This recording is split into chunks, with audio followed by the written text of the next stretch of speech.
Há feridas que o tempo não fecha. Há memórias que o silêncio não apaga. Há dores que aprendemos a carregar como se fossem parte do corpo, escondidas atrás de sorrisos treinados. Rotinas cumpridas, responsabilidades assumidas e talvez, agora mesmo, enquanto você escuta essas palavras, exista dentro do seu coração um lugar que ainda dói quando é tocado. Um lugar que você evita visitar, um lugar marcado por perdas, rejeições, culpas, abandonos ou traumas que nunca foram nomeados em voz alta. E se a palavra de Deus soubesse exatamente onde essa ferida está? E se ela não fosse apenas consolo distante, mas um toque preciso, profundo e restaurador? E se aquilo que você tentou esquecer fosse, na verdade, o lugar onde Deus deseja começar a curar? A Bíblia declara, com autoridade suave e firme, que o Senhor sara os quebrantados de coração e lhes ata as feridas. Não é uma promessa genérica, não é poesia vazia, é uma revelação viva. O Deus das Escrituras não ignora traumas, Ele não minimiza dores antigas, Ele não apressa processos emocionais, Ele entra nos escombros com reverência, caminha entre as ruínas da alma e começa a reconstruir a partir do lugar mais sensível. Imagine uma luz atravessando uma fresta escura, não para expor com crueldade, mas para aquecer com verdade. Imagine o vento suave da presença divina passando por memórias que ainda tremem. Imagine o coração, cansado de resistir, sendo finalmente alcançado por uma palavra que não acusa, não força, não machuca menos, mas restaura. Quantas mulheres carregam histórias que ninguém vê? Quantas cumprem papéis, sustentam famílias, mantêm a fé ativa, mas choram em silêncio por dentro? Quantas oram com a Bíblia aberta e o coração fechado, com medo de tocar no passado? Hoje algo começa a mudar, não porque você é forte, mas porque a palavra é viva e porque Deus se aproxima com cuidado. Isaías profetizou sobre um ungido enviado para consolar os quebrantados, libertar os cativos do interior, transformar cinzas em coroa, luto em óleo de alegria, espírito angustiado em vestes de louvor. Essa promessa não ficou presa no passado. Ela atravessa gerações. Ela alcança você agora.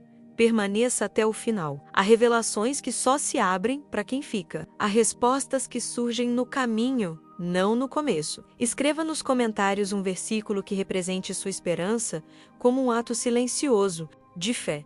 Deixe seu like como gesto de reciprocidade pela palavra que está sendo liberada. Inscreva-se para manter essa vibração espiritual ativa, não como marketing, mas como compromisso com aquilo que Deus está fazendo no seu interior. Algo profundo será tocado, verdades escondidas serão reveladas, e feridas antigas começarão a ser alcançadas pela palavra viva. Para compreender o poder curador da palavra, é preciso voltar a um tempo em que o povo de Deus também carregava feridas profundas. Não apenas feridas individuais, mas traumas coletivos, marcas deixadas por guerras, exílios, injustiças e decisões erradas que atravessaram gerações. O cenário histórico dos textos que ecoam essa promessa de cura é um cenário de colapso. Nada está em ordem. Tudo parece frágil. Israel vivia dias de instabilidade política e espiritual. Reis se sucediam sem fidelidade. Alianças eram feitas com nações estrangeiras, não por sabedoria, mas por medo. A justiça era negociada, os pobres eram esquecidos.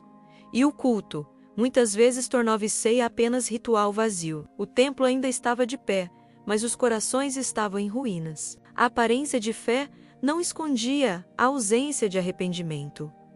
No campo político, a ameaça de impérios como a Assíria e a Babilônia pairava como sombra constante. Exércitos avançavam, cidades eram saqueadas, famílias separadas, crianças cresciam sem segurança. O povo conhecia o som das trombetas de guerra, o tremor das muralhas, o desespero das fugas noturnas. Havia medo no ar, havia perda, havia luto acumulado.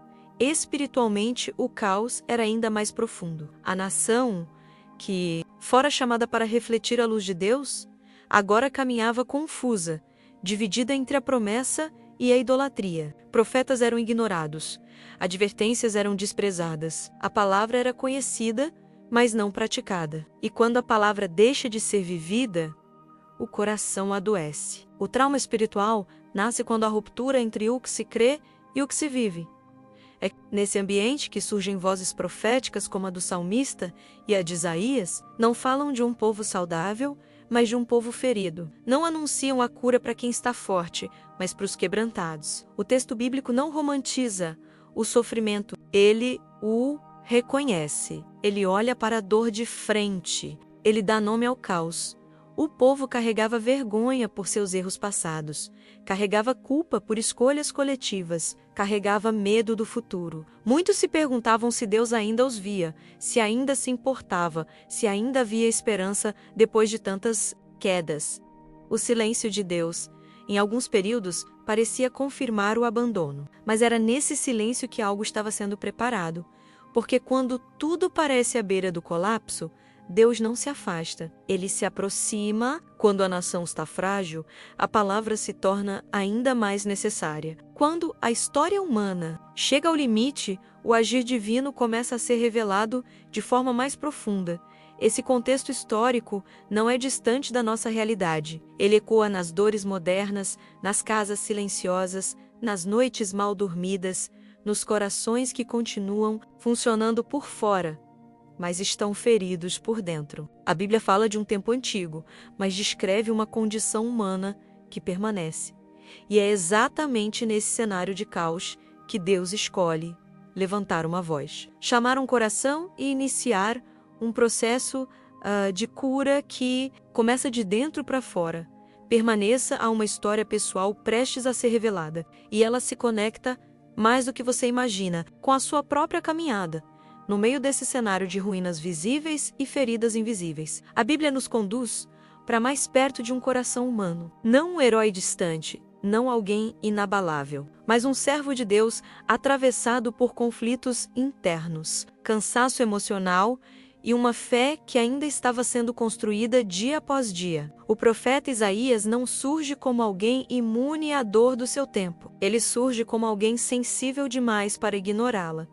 Isaías viveu em dias de instabilidade profunda. Ele via a decadência moral da nação, sentia o peso das injustiças, carregava a angústia de anunciar verdades duras a um povo resistente. Mas antes de ser um profeta de palavras fortes, ele era um homem marcado pela consciência da própria fragilidade. Ele conhecia seus limites, ele sabia que carregava impurezas. Ele sentia o peso de viver entre um povo de lábios impuros, enquanto tentava permanecer fiel a um Deus santo. Esse conflito interior o acompanhava. Havia momentos em que a responsabilidade espiritual parecia maior do que suas forças emocionais. Havia o medo de falar e ser rejeitado. Havia tensão entre obedecer e se preservar. Havia noites silenciosas em que a pergunta não dita ecoava. Até quando? Isaías não era apenas porta-voz de Deus. Ele era alguém que também precisava ser alcançado pela palavra.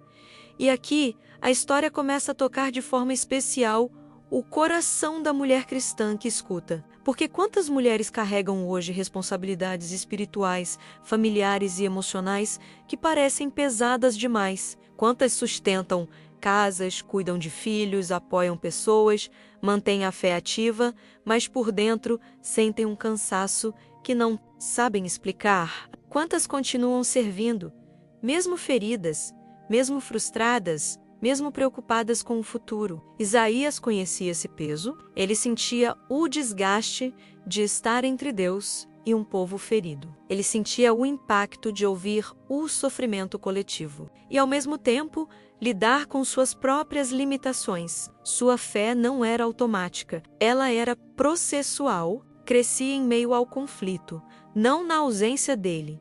Havia também a dor silenciosa de testemunhar destruição sem poder impedir, de amar uma nação que se afastava, de falar verdades que poucos queriam ouvir. Esse tipo de dor gera um tipo específico de trauma, o trauma de quem tenta fazer o certo e ainda assim sofre as consequências. O trauma de quem se doa e não é compreendido. O trauma de quem ora e parece não ver resultados imediatos. Isaías não negava esses sentimentos. A Bíblia não o apresenta como alguém anestesiado. Pelo contrário, ela mostra um homem profundamente consciente da santidade de Deus e, por isso mesmo, consciente da própria pequenez. Esse reconhecimento não o afastou do Senhor, ele o preparou. Porque Deus não chama corações blindados, ele chama corações sensíveis. Ele não começa curando a nação, ele começa tocando o profeta. Antes de enviar uma mensagem de restauração, ele realiza uma obra interna naquele que será o mensageiro. Talvez você se veja aqui, cansada, sensível, tentando manter tudo em ordem enquanto lida com conflitos internos que ninguém percebe. A boa notícia é que Deus vê. E ele começa seus maiores movimentos. Exatamente assim, encontrando pessoas reais, com dores reais, em processos reais. Permaneça o encontro que transformou Isaías também aponta para o tipo de encontro que Deus ainda realiza hoje. Foi no auge dessa tensão interior que o encontro aconteceu. Não em um momento de força, mas em um momento de consciência profunda da própria fragilidade. Isaías relata que viu o Senhor assentado em um alto e sublime trono. Essa visão não veio para exaltar o profeta, mas para desmantê-lo por dentro. Diante da santidade de Deus, todas as defesas humanas caem, toda a máscara se desfaz. Toda tentativa de autoproteção perde o sentido. O ambiente espiritual era intenso. A glória do Senhor enchia o lugar. Vozes celestiais proclamavam a santidade absoluta de Deus, e a força dessa revelação fazia tudo estremecer. Isaías não se sentiu digno, ele não se sentiu preparado, ele se sentiu exposto. Sua primeira reação não foi disponibilidade, foi temor. Ele declarou sua própria impureza, reconhecendo que carregava limites e falhas que não poderiam sustentar aquele chamado. Esse momento é crucial, porque Deus não ignora a dor interna antes de chamar alguém para fora. Ele não apressa o processo, ele não exige força onde ainda há ferida aberta. Antes de enviar Isaías, o Senhor tocou nele uma brasa viva elevada até seus lábios, não como punição, mas como purificação. O toque não destrói, ele restaura, ele limpa, ele prepara.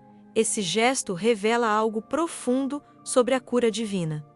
Deus não cura negando o trauma, ele cura tocando exatamente onde dói. Ele não pede que Isaías esconda sua impureza, ele a trata. A presença de Deus não aumenta a vergonha. Ela remove a culpa. Onde havia medo, nasce reverência. Onde havia insegurança, começa a surgir clareza. Só depois desse toque é que a voz do Senhor ecoa com a pergunta que atravessa gerações: a quem enviarei e quem há de ir por nós? Essa pergunta não é pressão, é convite, é um chamado que respeita o tempo do coração. Isaías, agora transformado, responde com uma disposição que não vinha da autoconfiança, mas da experiência de ter sido alcançado pela graça.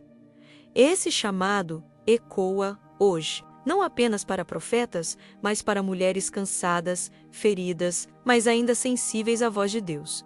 O Senhor não chama você pelo que falta, mas pelo que Ele pode restaurar. O encontro com Deus não ignora suas cicatrizes, Ele as transforma. Em testemunho, se essa palavra toca seu coração, escreva nos comentários algo simples, como um pedido de oração ou um versículo que represente seu momento. Não como exposição, mas como entrega. Deixe seu like como gesto de reciprocidade pela presença de Deus que se manifesta aqui. Inscreva-se para manter essa vibração espiritual ativa e permaneça até o final. Há mais revelação à frente. O toque que purifica prepara o caminho para a missão. E o que Deus começa no interior, Ele sustenta no exterior. Depois do toque, veio a missão. E ela não era simples. Deus não pediu a Isaías algo confortável, nem emocionalmente seguro. Ele o enviou para falar a um povo endurecido, resistente, cansado de ouvir advertências e pouco disposto a mudar. A missão não prometia aplausos, não oferecia reconhecimento, não garantia resultados visíveis. Era humanamente impossível. Isaías foi chamado para anunciar uma palavra que confrontaria estruturas, exporia pecados e mexeria em feridas coletivas ainda abertas. Ele deveria falar de juízo em meio a um povo que não queria ouvir, de arrependimento em uma nação que preferia rituais vazios, de esperança em um cenário onde muitos já haviam desistido. O custo emocional desse chamado era alto, porque anunciar a verdade, quando o coração está sensível, dói. Havia a rejeição dos homens. Havia o risco de ser isolado. Havia a solidão de quem obedece a Deus, mesmo quando isso significa caminhar contra a multidão. Isaías sabia que suas palavras poderiam ser mal interpretadas, ignoradas ou até odiadas. Ele sabia que sua vida não seria confortável. O chamado não o poupava do sofrimento. Ele o colocava no centro da atenção. Essa missão impossível revela algo essencial sobre o agir de Deus. Ele não escolhe caminhos fáceis para curar feridas profundas. A restauração verdadeira exige confrontar o que machuca, exige trazer à luz o que foi escondido, exige perseverança quando os resultados não aparecem de imediato. E isso custa emocionalmente. Quantas mulheres hoje se sentem exatamente assim, chamadas a permanecer firmes em ambientes difíceis, a sustentar a fé em famílias complicadas, a cuidar de pessoas que não reconhecem o esforço, a manter a esperança quando tudo parece indicar o contrário. A missão de Isaías ecoa nessas vidas, porque obedecer a Deus muitas vezes significa caminhar em solidão por um tempo. Isaías poderia ter recuado, poderia ter pedido outro caminho. Mas o toque que ele recebeu havia gerado algo novo. Ele não se movia mais apenas pelo medo, mas por uma convicção silenciosa. Ele sabia que Deus estava com ele, não para apupalô da dor, mas para sustentá-lo. Nela, a palavra que ele anunciava carregava cura, mesmo quando era dura. Porque Deus não fere para destruir, ele confronta para restaurar. A missão parecia impossível, mas não era solitária. O Senhor que chama é o mesmo que acompanha. Se você se identifica com esse peso, escreva nos comentários algo simples. Como Deus me sustenta? Faça disso um ato de fé. Deixe seu like como gesto de reciprocidade pela palavra que fortalece. Inscreva-se para manter essa vibração ativa e permaneça até o final. A consolo adiante. A missão continua, e com ela vêm as primeiras dores do caminho. Isaías começou a falar, e como esperado, as primeiras respostas não foram acolhimento, mas resistência. Suas palavras ecoavam pelas ruas, pelos espaços de culto, pelos lugares onde o povo se reunia, mas encontravam corações fechados. Houve críticas veladas, houve zombaria aberta, houve quem o acusasse de exagero, de pessimismo, de falta de amor. A verdade, quando confronta feridas não tratadas, muitas vezes é rejeitada. Essas reações feriam, não porque Isaías buscasse aprovação, mas porque ele amava aquele povo. Ele sentia o peso de falar e não ser ouvido, de advertir e ver a indiferença. Esse tipo de dor é silenciosa e profunda. É a dor de quem se importa. É a dor de quem tenta fazer o certo e se sente incompreendido. Houve também o desânimo, momentos em que o profeta se perguntava se valia a pena continuar, se suas palavras realmente faziam diferença, se o esforço emocional estava sendo em vão. A Bíblia não detalha cada lágrima, mas deixa claro que o caminho profético nunca foi fácil. A ameaça não vinha apenas de fora, mas de dentro. A tentação de desistir. Isaías conheceu a falha. Houve dias em que sua força parecia insuficiente, dias em que o cansaço emocional falava mais alto, dias em que a solidão se tornava pesada demais. Esses momentos não o desqualificaram. Eles o humanizaram. E é exatamente aí que muitas mulheres se reconhecem.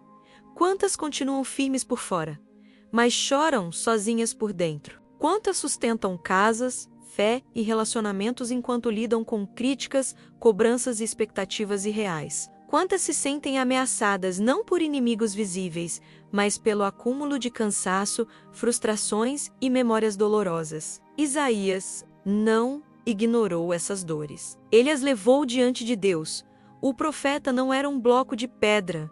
Ele era um coração em processo, e Deus não se afastou quando o desânimo chegou. Pelo contrário, o Senhor permaneceu. Essa parte da história nos ensina que as primeiras dores não significam fracasso, elas fazem parte do caminho de cura. Antes que a restauração se manifeste plenamente, há confronto, há resistência. Há lágrimas, mas nenhuma lágrima é desperdiçada. Se você está nesse estágio menos cansada, sensível, questionando se vale a pena continuar, saiba que Deus vê. Escreva nos comentários algo que represente sua entrega hoje. Mesmo que seja apenas uma palavra. Deixe seu like como gesto de reciprocidade pela palavra que consola. Permaneça até o final. O que parece apenas dor, agora será compreendido de outra forma adiante. A história ainda não terminou, e Deus continua agindo, mesmo quando o coração está cansado.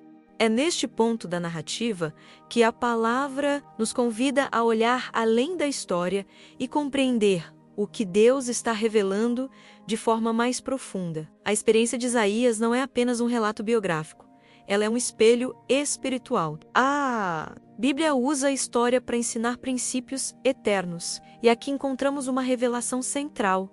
Deus cura feridas começando pelo interior, através da sua palavra viva. O Salmo 147 declara com clareza: Ele sara os quebrantados de coração e lhes ata as feridas. O texto não diz que Deus apenas consola à distância. Ele sara. O verbo usado comunica ação contínua, cuidado intencional, atenção pessoal. Deus não trata o trauma como algo secundário. Ele o reconhece como real. Ele se aproxima do coração, quebrantado com autoridade e ternura. Isaías 61 aprofunda essa revelação. O profeta anuncia um ungido enviado para evangelizar os pobres, libertar os cativos, abrir os olhos dos cegos e consolar todos os que choram. Essa promessa não se limita à restauração externa, ela alcança o interior ferido. Fala de trocar cinzas por coroa, luto por óleo de alegria, espírito angustiado por vestes de louvor. Esses símbolos revelam uma transformação profunda. Deus não apaga o passado. Ele ressignifica. A brasa viva, que toca os lábios de Isaías, é símbolo dessa obra interna. Representa purificação, sim, mas também restauração da identidade. Onde havia culpa, Deus estabelece perdão. Onde havia vergonha, Ele estabelece chamado. A palavra não apenas confronta, ela cura aquilo que o confronto revela, teologicamente. Isso nos ensina que a cura bíblica não ignora a dor, nem a espiritualiza de forma superficial. Deus não diz finja que não dói, ele entra no lugar da dor. O trauma, à luz da Escritura, é uma ferida da alma que precisa ser alcançada pela verdade. E a verdade, segundo Jesus, liberta. A palavra de Deus atua como luz que revela, como bálsamo que acalma e como fundamento que sustenta. Hebreus afirma que ela é viva e eficaz, capaz de discernir pensamentos e intenções do coração. Isso significa que ela alcança lugares onde nenhuma outra voz alcança. Lugares que você talvez nunca tenha conseguido explicar. Para a mulher cristã que escuta, essa revelação é libertadora. Você não precisa negar seu passado para ser restaurada. Você não precisa estar forte o tempo todo. Deus não exige perfeição emocional para agir. Ele trabalha com o que é real, não com o que é encenado. A cura que Deus oferece não acontece de forma mágica, mas de forma progressiva. Ela começa com a exposição amorosa da ferida, passa pela verdade que liberta e se consolida na presença constante do Senhor. Por isso, a palavra é central. Ela não apenas informa, ela transforma. Se essa explicação traz clareza ao seu coração, escreva nos comentários um versículo que represente essa verdade para você. Deixe seu like, como gesto de reciprocidade pela palavra que ensina e consola. Inscreva-se para manter essa vibração espiritual ativa e permaneça até o final. O clímax da história está próximo. O Deus que revela também intervém. E quando ele intervém, a história muda.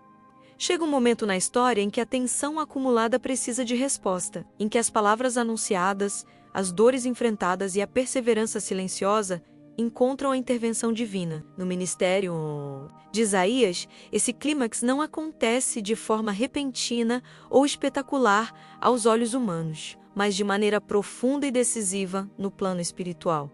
Deus começa a cumprir aquilo que havia prometido. Mesmo em meio à resistência, a palavra não volta vazia. Ela começa a separar, a revelar, a preparar um remanescente. O juízo anunciado não é o fim da história, é o caminho para a restauração. A disciplina de Deus não nasce da rejeição, mas do amor que se recusa a abandonar. Isaías contempla vislumbres de esperança em meio ao caos. Ele anuncia que, apesar das cinzas, haverá coroa, que, apesar do luto, haverá alegria, que, apesar do espírito angustiado, Deus vestirá seu povo com louvor. Essas declarações não são metáforas vazias, elas são promessas que atravessam o tempo e encontram seu cumprimento último no agir redentor de Deus. Clímax espiritual se revela quando compreendemos que Deus não apenas fala sobre cura, ele age, o Senhor entra na história humana, ele não permanece distante do sofrimento. Ele intervém. A promessa de Isaías 61 encontra eco no próprio ministério de Jesus. Quando ele lê esse texto e declara que aquela palavra se cumpria, isso revela que a cura das feridas do passado não é teoria, é obra concreta de Deus.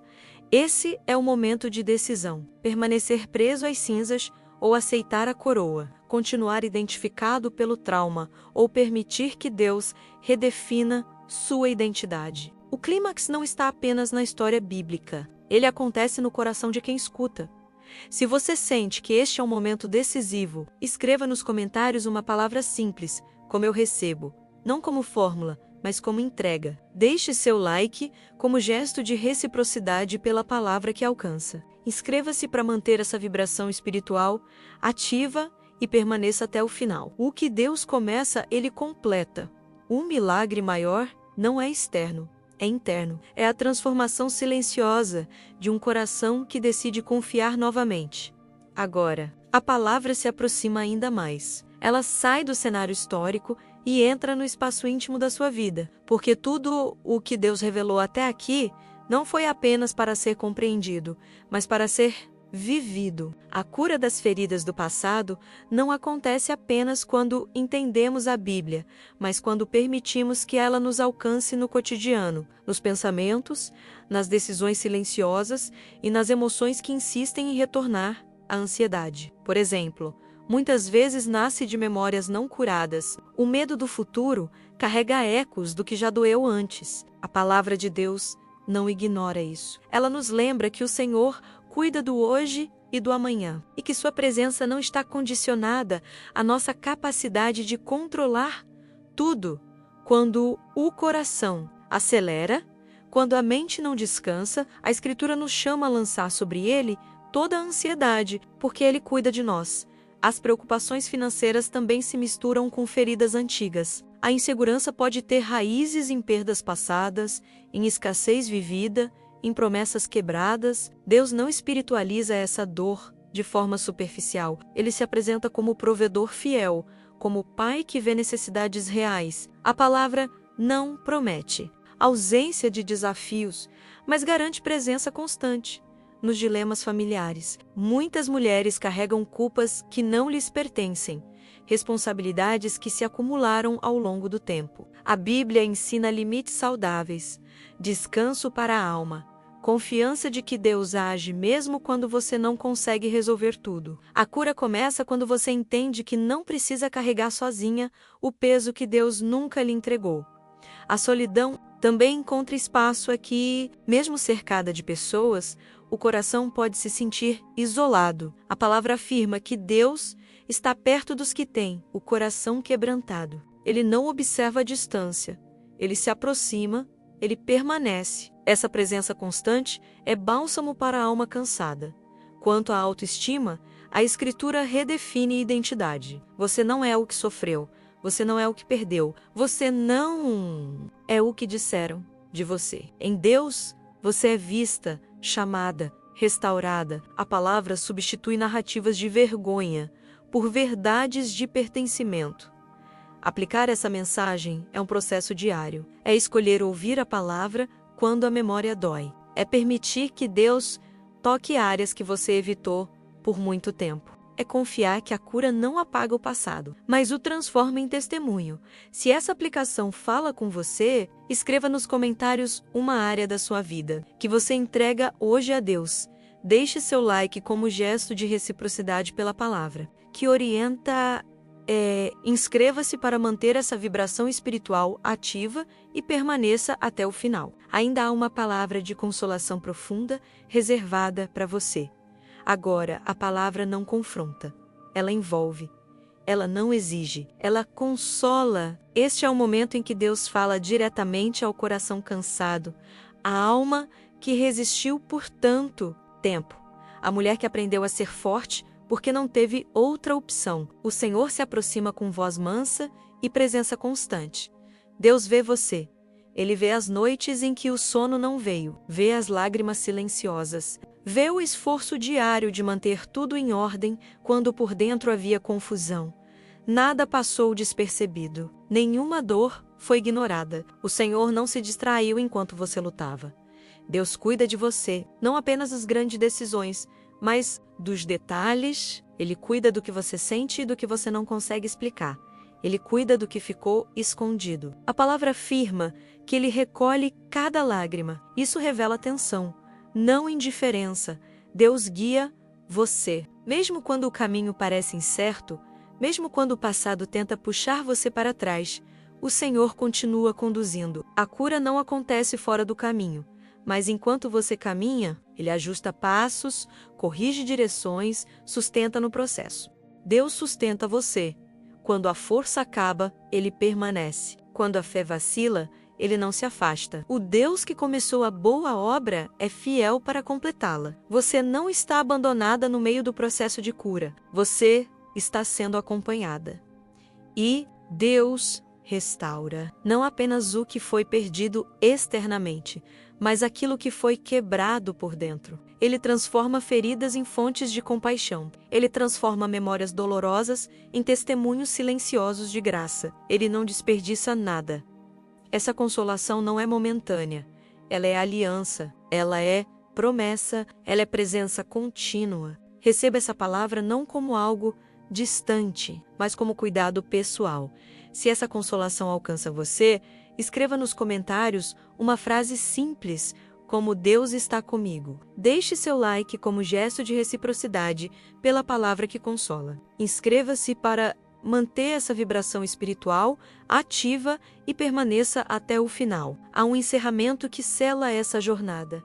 A jornada chega ao seu encerramento, mas não ao fim, porque o que a palavra iniciou em você continua além deste momento. Como um dia que amanhece lentamente, a cura acontece em camadas, em passos suaves, em processos silenciosos. Deus não termina abruptamente aquilo que Ele começa com amor. Ele permanece. As feridas do passado não definem mais o futuro quando são tocadas pela palavra viva. O que antes doía sem explicação, agora começa a encontrar sentido. O que antes era peso, começa a se transformar em aprendizado. O que antes parecia abandono agora, revela cuidado constante. Deus não apagou sua história. Ele a redimiu. Neste ponto, o coração já não está tão fechado. A resistência diminuiu, a esperança encontrou espaço, e isso não aconteceu por força humana, mas porque a palavra cumpriu seu papel. Ela entrou onde nenhuma outra voz entrou. Ela falou onde o silêncio dominava. Ela trouxe luz sem violência, verdade sem condenação, consolo sem negação da dor. Agora, como um gesto espiritual simples e profundo, faça 3 movimentos simbólicos. Primeiro, curta este vídeo como apoio à palavra de Deus, não como um clique comum, mas como um ato de gratidão. Segundo, escreva nos comentários um versículo bíblico. Faça disso um altar silencioso, um testemunho de fé. Terceiro, inscreva-se no canal para continuar essa jornada espiritual. Não como marketing, mas como decisão de permanecer onde a palavra gera vida.